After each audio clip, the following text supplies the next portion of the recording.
Assalamualaikum warahmatullahi wabarakatuh. Kali ini kami dari kelompok 5 akan menjawab beberapa pertanyaan dari teman-teman sekalian.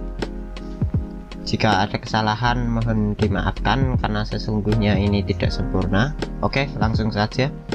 Yang pertama yaitu apa saja yang harus kita lakukan agar terhindar dari kezaliman. Pertanyaan ini ditanyakan oleh Mbak Dina Triviani Permadi dari kelompok 3 ya. Jawaban dari pertanyaan ini yaitu mudah saja ya, kita tidak harus sempurna dalam segala hal ya. Yang penting kita tidak meninggalkan sholat, kita berakhlak baik dan mulia, melaksanakan kewajiban-kewajiban yang ada di agama yang dianjurkan Allah dan sebagainya. Yang kedua, bagaimana cara agar kita tidak melupakan akhirat? Seperti yang dijelaskan pada presentasi kemarin, cara menyeimbangkan hidup dunia dan akhirat itu cukup mudah, yaitu mendahulukan ibadah wajib, kemudian menjalankan ibadah sunnah jika perlu. Ketiga, bersungguh-sungguh dalam bekerja, karena kalau kita bekerja secara setengah-setengah hasilnya itu tidak maksimal. Keempat, menyibukkan diri dengan hal yang bermanfaat seperti menolong atau membantu orang. Mungkin bisa bergotong royong untuk masyarakat. Hal-hal yang positif untuk bermasyarakat itu bisa menimbulkan rasa kebajikan dalam diri kita itu meningkat.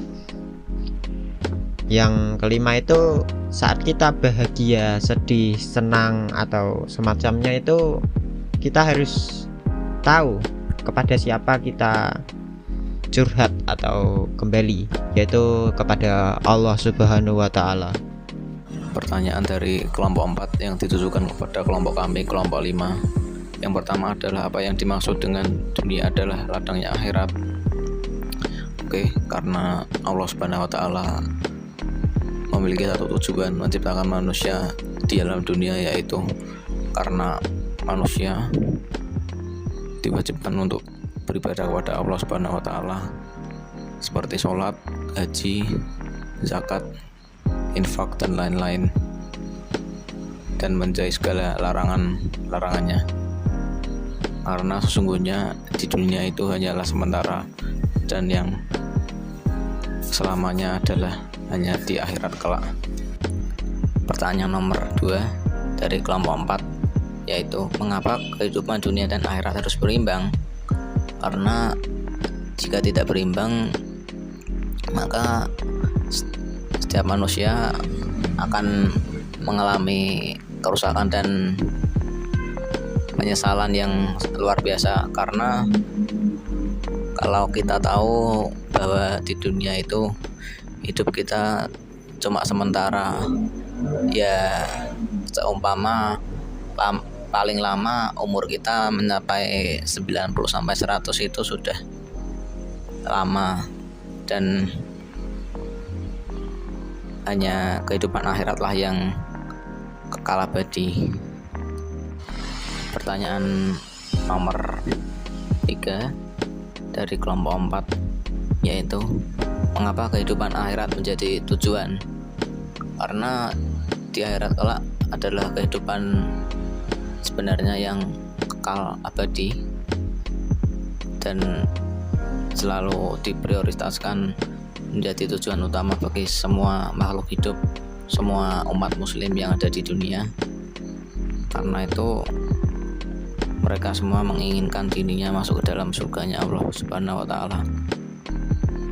Pertanyaan keempat dari kelompok 4 yaitu apakah bahagia di dunia sudah pasti akan bahagia di akhirat? Tolong dijelaskan. Bukan jaminan hal tersebut, karena banyak orang-orang non-muslim atau Nasrani yang bahagia di dunia namun mereka susah hidupnya di akhirat. Bahkan di sebuah hadis juga dijelaskan bahwa orang-orang non-muslim kelak akan kekal di neraka. Atau dalam perumpamaan lain, mereka menunggu sampai unta masuk ke dalam lubang jarum. Pastinya hal tersebut adalah hal yang tidak mungkin terjadi, karena yang kita tahu adalah lubang jarum sangatlah kecil, dan jika dibandingkan dengan tubuh hewan unta tidak sebanding. Baik, saya akan menjawab pertanyaan kelompok 2, bagaimana cara kita agar tidak melupakan akhirat. Nah, jawabannya yaitu yang pertama, utamakan beribadah, baik wajib maupun sunnah. Yang kedua, ketika bekerja kita harus bersungguh-sungguh. Yang ketiga, menyibukkan diri dengan hal yang positif dan bermanfaat. Yang keempat, jika kita bersedih atau senang sebaiknya secukupnya, jadi tidak boleh berlebihan. Pertanyaan kelompok 7 dari RR Anissa Pitaloka NA, kenapa moral sangat penting bagi kehidupan saat ini? Karena dengan adanya moral, manusia akan lebih menghormati, maka setiap manusia akan lebih dapat menghargai perbedaan pada setiap individu. Selain itu, moral juga sebagai pengetahuan. Pertanyaan kelompok 7 dari RR Anissa Pitaloka NA, kenapa moral sangat penting bagi kehidupan saat ini? Karena dengan adanya moral, manusia akan lebih menghormati, maka setiap manusia akan lebih dapat menghargai perbedaan pada setiap individu. Selain itu, moral juga sebagai pengetahuan yang menyangkut budi pekerti manusia yang beradab. Pertanyaan kelompok 1 dari Khairunisa Widya Astuti, sebutkan dalil yang melandasi ikhlas dan akhlak. Yaitu Quran Surat Al-A'raf ayat 29 yang artinya, Tuhanku menyuruhku untuk berlaku adil, dan hadapkanlah wajahmu kepada Allah pada setiap sholat, dan sembahlah Dia dengan mengikhlaskan ibadah semata-mata hanya kepadanya. Kamu akan dikembalikan kepadanya sebagaimana kamu diciptakan semula.